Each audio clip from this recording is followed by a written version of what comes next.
朋友们，大家好啊！今天是2026年的6月15日，星期一，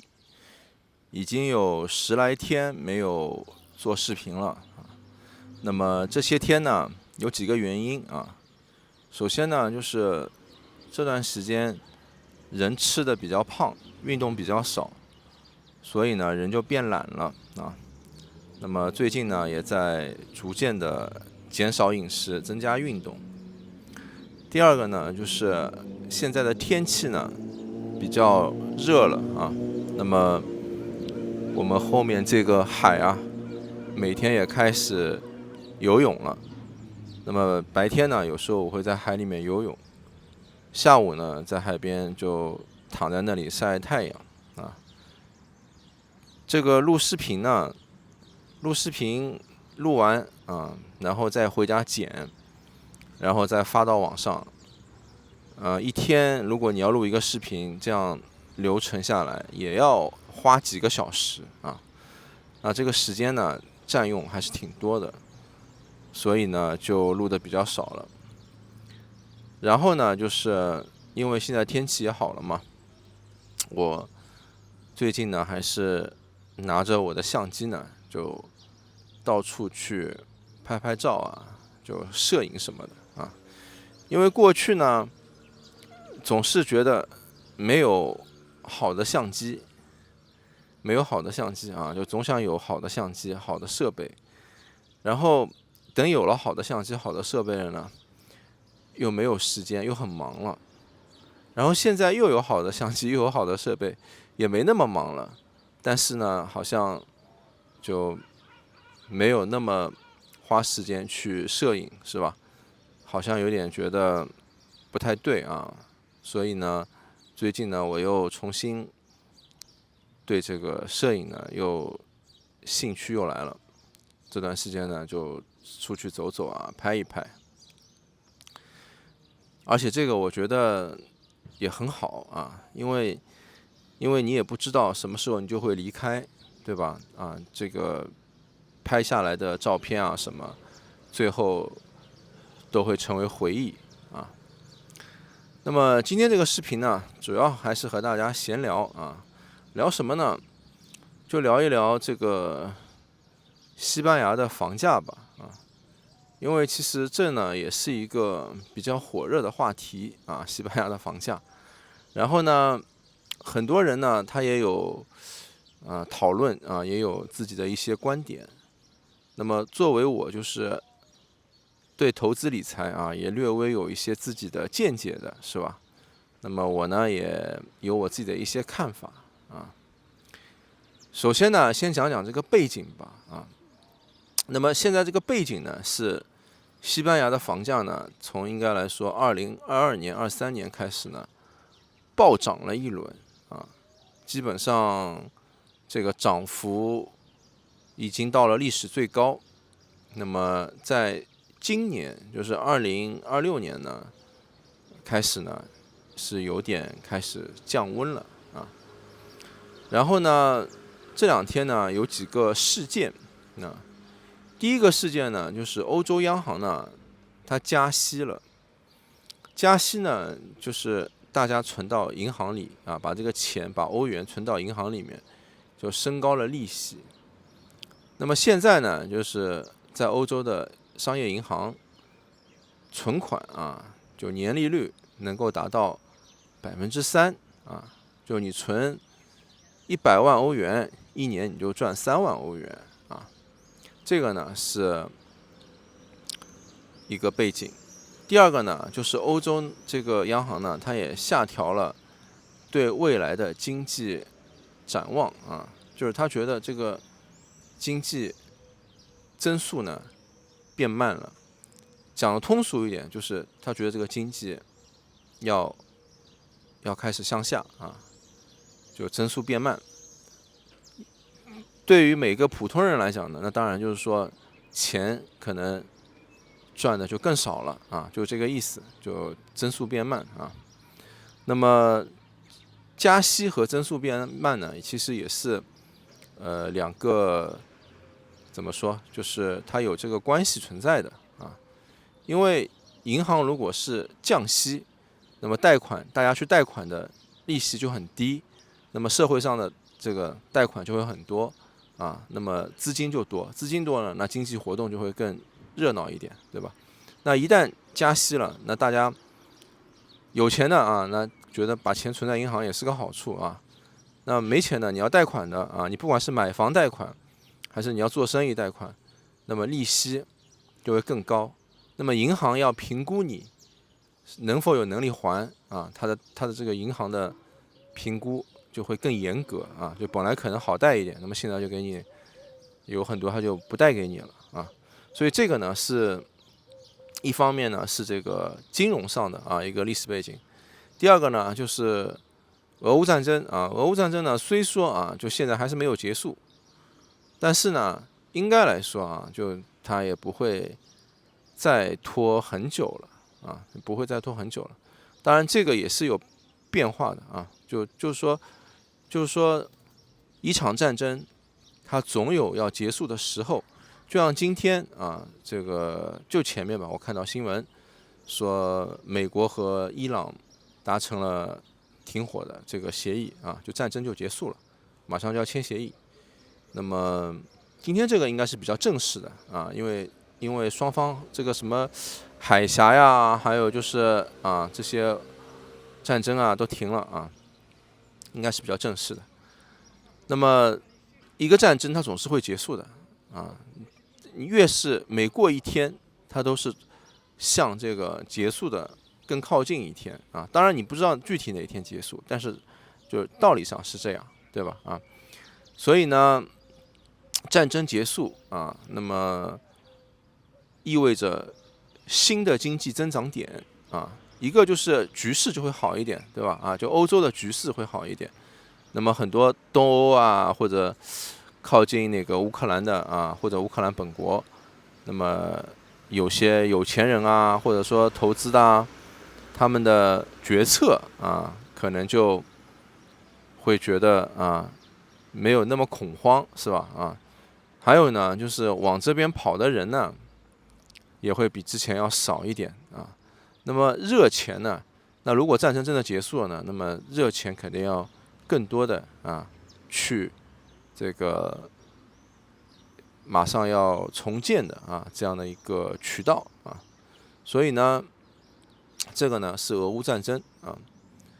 然后呢还有一个背景呢就是西班牙的大赦啊，西班牙的大赦呢之前就是定下来说是要50万个这个移民就是大赦，然后呢，我今天看到今天最新的新闻啊，就今天的这个西班牙国家报的新闻，目前移民局已经收到了90万个申请啊。当然了，90万个申请不见得就是完全会通过，对吧？啊，但申请的数量人很多啊。当然了，这当中肯定有一定水分啊，就可能很多人他也不是在西班牙的，可能在欧洲别的地方的，对吧？啊，然后他可能通过什么渠道啊，就这样啊。那当然，这些人拒绝的概率也很高。这个呢，也是一个背景啊，因为这个背景呢，就是说是很多人会说一个理由，就是房子缺啊，缺口很大。那么你看，有这么多人，他需要地方住，对吧？啊，那有这个正常的移民啊，正常的居民，也有这些就是等待大赦的，对吧？非法移民啊，有这么多啊，那么这些人是否都需要房子住呢？是吧？所以这个也是一个因素啊。那么还有呢，一个背景呢，就在6月份吧，就前几天，欧盟呢通过了这个遣返非法移民啊这样的一个决议啊。那么并且呢，就是让欧洲各个国家呢要去实施。那么这个呢，就和我之前我在去年，其实我就说了啊，我说这个随着川普上台以后啊，那么欧洲肯定是在移民的方向要逐渐的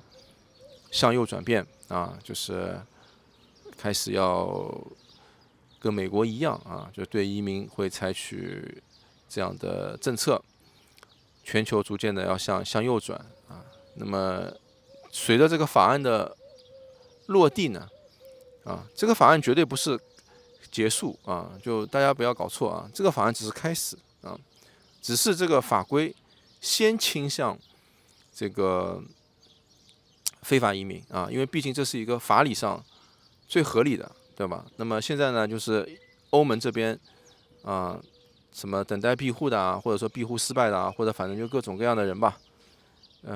非法移民嘛，就你没有证件的，没有居留的，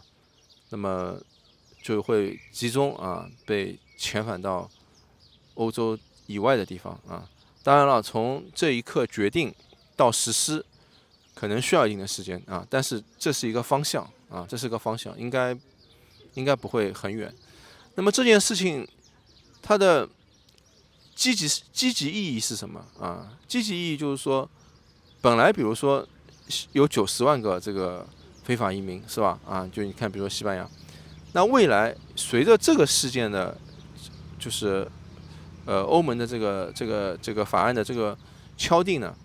那很多人他就不来了啊。本来他可能想来啊，然后他现在看看这个情况，他就不来了，对吧？那这个呢，从长远上来讲呢，应该来说就是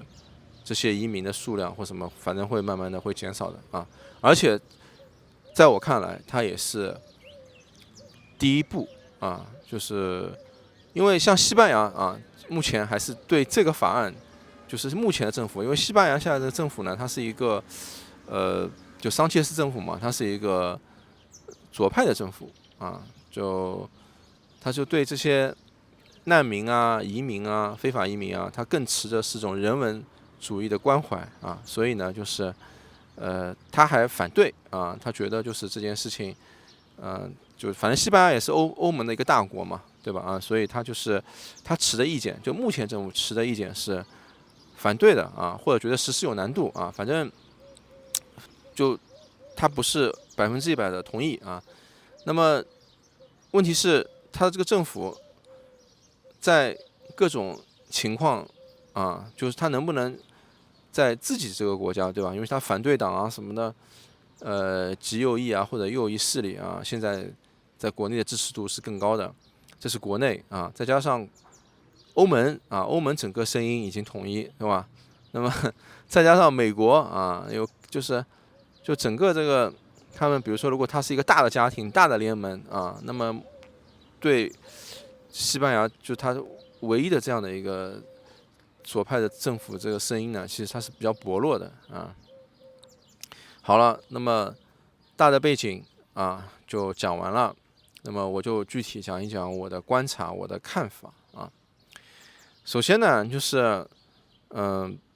现在有几种声音一种就是这个房子呢说增速会放缓，就房价上涨，西班牙房价上涨，增速会放缓。在2027年呢，会差不多有5%到8%的上涨那么在2024年、2025年呢，其实都是上涨超过10%的那么我的观点呢是，这个房价呢它要下跌那至于是小跌还是大跌小跌呢就是差不多有5%到10%的下跌那么大跌呢，就可能要超过，是吧？就大跌到什么程度，这个我也不知道，应该说30%以内吧，这算大跌。那么肯定很多人要不高兴因为比如说已经买了房的，或者说觉得房价要涨了，对吧？肯定会不高兴但我说说我的理由首先呢，就是现在大部分的声音有几种，一种就是说缺房子就是说很多人缺房没有地方住这样的声音。那房子是否缺我觉得呢应该是缺的就是说如果你要完全按照人数，比如说按照这个西班牙这个地方的总共的人口，不管非法移民还是合法移民，只要居住在这里的人，你给他如果按照每个人平均算，那这个房子缺不缺？那应该是缺的它是缺房子，它不缺地它的地是够的，你要盖房子可以盖很多，对吧？那么问题是，如果是普通的大家的这些居民啊，合法移民，那么年轻人呢，很多人是住在家里面跟父母一起住，对吧？他缺不缺？他也缺，或者年轻人去租房子啊。那如果说我们看到那个90万非法移民，那大部分呢，大家都是在就是合租啊，就他一个房子里面住好多人啊，反正就是他没有睡在大街上啊，这是现在这样的一个情况。那么问题是，当我们打开这个西班牙这个房地产的网站啊，那个大量的房子在卖啊，那说明房子是不缺的啊。就我的观点是这样，就是这个房子，你说它缺不缺？我认为它没有很缺，因为这么多房子在卖。如果说真的是很缺房子，那么这些房子早就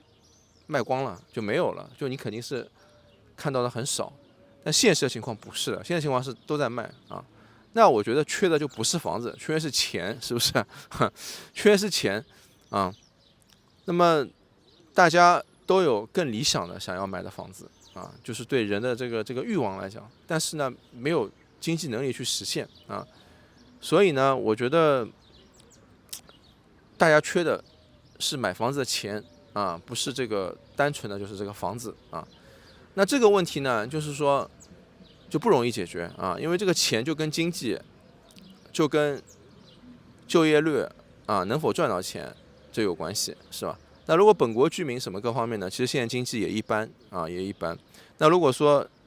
对于外来移民、非法移民什么的，那就更不乐观了啊！就他要赚到买房子的钱是很难的。第二个呢，就我们延伸说下去，就是说本国人啊，现在反正铺天盖地，每天都是来回几个新闻啊，一个就是年轻人要干多少年啊，现在年轻人要干多少年才能买房子啊，反正就很困难，反正就是说没有家庭的支持就不行，就买不了啊，就很难，租房都很难。就基本赚来的钱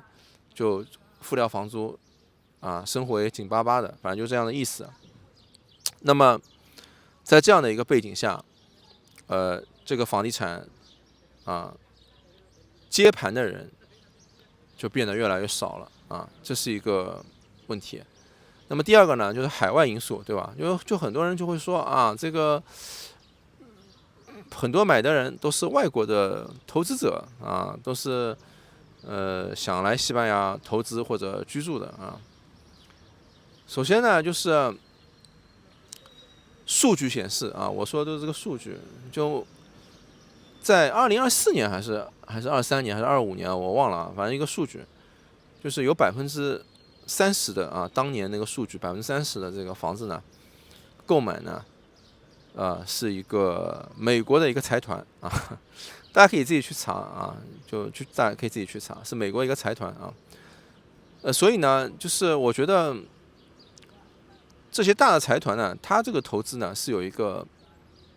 政治上的考量的啊，他肯定预先知道了很多东西啊，当然这东西是我们普通人是不知道的，甚至就是说，如果你不是进入一个深入的研究，你都不知道这些房子是被这个财团买的啊，就是说这些是公司他购买了，然后呢，就是开始这个房子就涨啊。那么我身边啊，就像比如说我们在这个区域啊，也是这个白色海岸啊，整个白色海岸啊，就是全是造这个旅游资产吧，应该就是说啊，就是所谓那些北欧人或什么外国人来投资的啊，来投资的。那么我看了一下啊，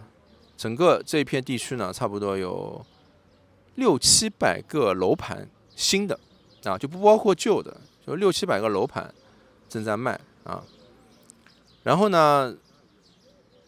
就这些都是正在卖啊，它不是卖完了啊，不是卖完了，还不包括过去卖完的。然后我身边的啊，我身边也有几个朋友，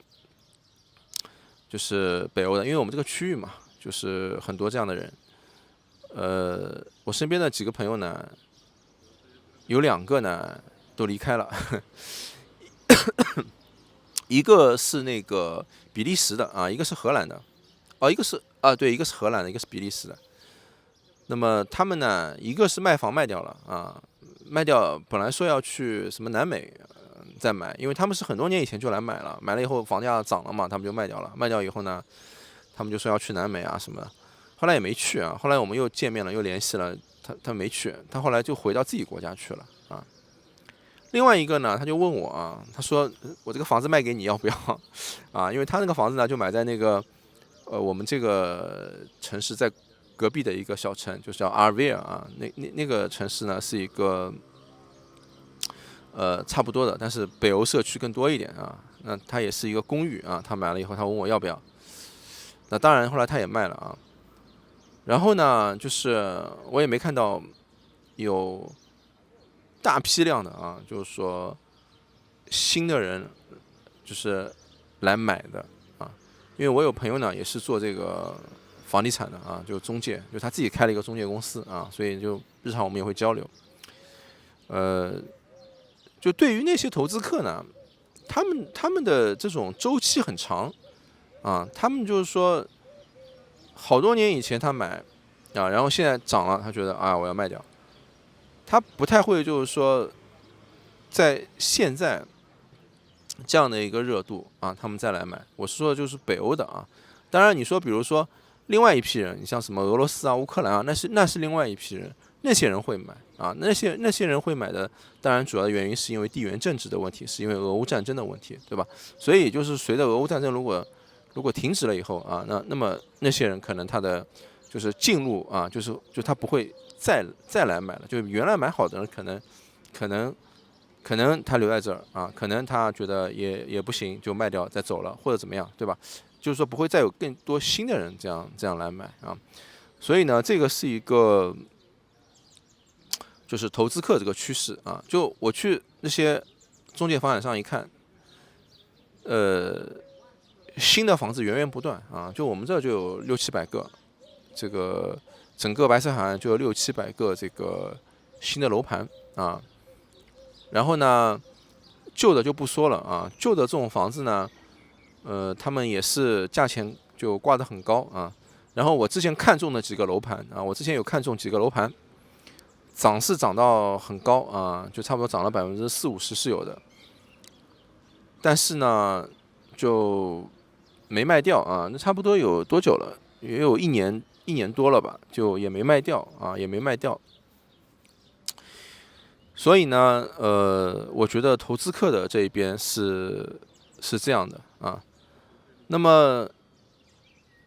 还有一点就是我发现，因为新的楼盘我也会去看嘛，对吧？我也会去看，去研究研究啊。我发现就是过去一年，就比如说2025年交房的那些楼盘，它的这个售价啊，是比现在新出来的楼盘，比如说你现在要买一个楼盘，它是明年或者后年，就2026、2027年或者2028年拿到房子，对吧？那么它售价还要便宜啊，还要贵，还要贵。就是你在2025年交房的那一批房子，售价反而贵，现在反而就你买这个未来的反而更便宜了啊。当然，就是这个不是每一个啊，就是我观察下来的啊，就是小的开发商，他们呢可能就是还不知道啊未来会怎么样，所以他们呢还是在一片乐观之中啊。他的这个房价呢，就是还是一年比一年高啊。就比如说他第一期他是买，比如说那个价，他第二期他都涨了30%、40%的价格啊，我不骗人，就只隔一年，比如去年那批房，他卖30万欧元，那么在明年要交的房，小的开发商啊，他们就挂这个36、37万欧元啊这样的一个价格。但是我发现那些大的开发商啊，就西班牙头部的几个开发商啊，就不是这种地区性的啊，就头部的西班牙几个开发商、房产公司，他们呢都是，比如说去年啊这个房子是35万欧元，那么今年他们新房啊，就明年可以拿到的，它挂的价格呢是一个34.8万啊，就便宜2000欧元啊，或者说便宜5000欧元。当然了，这个是一个标价，对吧？就事实上你要去买，还可以再还价啊，这个还价5%啊，然后你如果没有贷款的，你说我是一次性付清的啊，可能还能再低啊，然后送你什么家具升级啊、车位啊，还有什么装修上的一些升级吧，反正就各种各样的啊，各种各样的这种赠送啊。那么这个呢，就是让我感觉到啊，它是大的房地产开发公司呢，它应该是预先的，它是因为他们的这种在经济上的判断，或者说他看得长远啊，看得更长远啊。因为其实像大的房地产开发公司呢，他们更是就是说有贷款的能力啊，也有这个经济的这种判断能力啊。小的房地产开发公司，其实什么样的人都有的啊，就这个他们的这种预见性是很低的啊。至于就是说散户，就每个个人啊，我刚刚说的是开发商，对吧？现在说散户啊，个人交易其实现在挂的房子啊，它的价值呢，都比之前呢开始有下跌啊。就是比如说我之前也看到几套房子，然后呢，他就隔段时间会给我发一个啊，已经下跌的一个趋势啊，就降价啊，怎么样？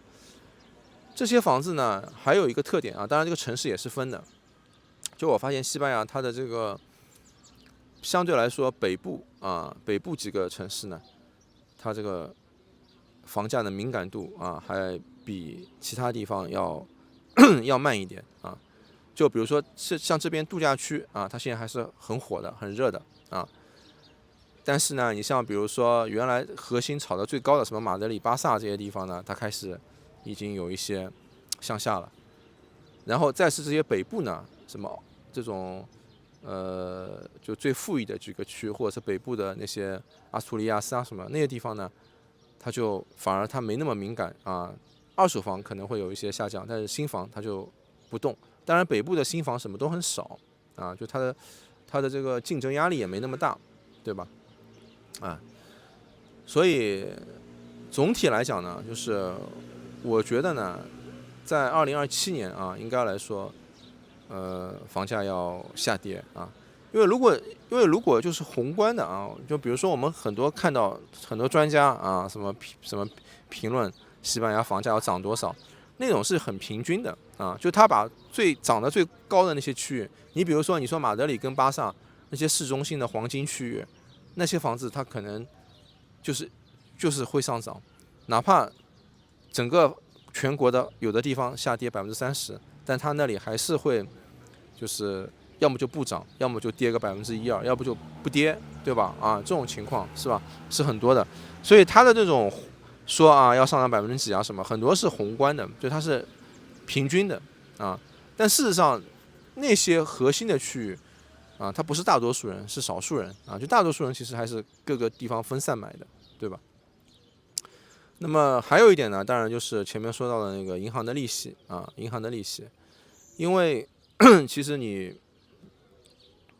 比如说啊，就是很多人买房，他呢是有贷款，他贷款呢再加上物业费啊，再加上这个维护的各种费用，那么它的成本其实是很高的啊。就如果他是全款买一个房，他的就压力没那么大，但是其实比较少啊，就全款买房的人没有那么多啊。那么贷款如果再加上各种各样的成本，其实它的这个房子持有成本是很高的。这个房子持有成本呢，就是说你住不住都要付的啊。那么把这个房子出租掉啊，差不多回报呢也是只有在5%啊，5%。5%你要去掉税收啊，那剩下来的可能也没有很多，对吧？就像现在它银行你存款放在里面3%啊，你还没有什么，就是你还没有支出，你就是存的，你也不用担心房子下跌的风险，你就有3%的回报啊。当然3%你也要交税，是吧？交一些税。那么你要是买个房啊，你又要还贷款，你又要这个什么物业费啊，你又要什么垃圾费、清洁费，各种各样的费用啊，然后还要买那个就是防盗的这个保险啊，还有就是各种各样的这种地税费啊什么的啊，反正就加一起吧，你每年就也要花这个钱啊。这个呢，就是现在很多人啊，如果他不是想买了自己住的啊，买了自己住呢，很多人呢他想买了自己住，但他没有钱啊，这是一个现实。或者说，就是他们犹豫啊，因为我看到这个西班牙本地的论坛，就西班牙人嘛，他们上面就在说啊，什么夫妻2个人啊要买房，想买一个30万欧元的房，然后呢，因为他们这边首付很低啊，首付是20%还是10%吧？那你买个30万欧元的房，你20%就6万，对吧？那么你再就是加上这个税费啊，新房的话是11.5%，那就是30万就变成33.5啊。那么就是他说我买了以后呢，就担心啊这个贷款就付不出了啊，因为2个人如果收入呢加起来呢，差不多1个月也就4000多欧元吧，就反正我看到那个帖子是这么说的啊。那么他的这个首付呢6万欧元已经是他们所有的钱，然后再贷款，他每个月可能要还1000多欧元啊，所以就是对未来啊，可能还有车贷啊，反正就各种各样的，他们觉得压力很大啊，因为确实就是贷很多钱的话啊，就像如果他只是付20%，他贷80%，那这个压力其实确实是会有的，尤其是他就在涨，因为现在一下子涨得高嘛，他不确定未来的房价，他心里面就会有这样的担心，而且这样的人很多啊，就我看到很多都是这样的，而且这些人基本上都也还算可以吧，都是工作相对来说都是比较稳定的。其实，完全稳定的啊，这个2个工作的人，基本也都是在一个房价不低的地方，在房价低的地方，其实也是，就房价相对低的地方，其实也是很难的啊。基本这些人都集中在巴萨呀，或者马德里啊，或者其他的一些省会的城市啊，就不是在那个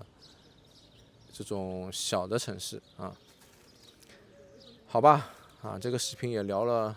30分钟了啊，要不今天呢就先聊到这啊，反正就是闲聊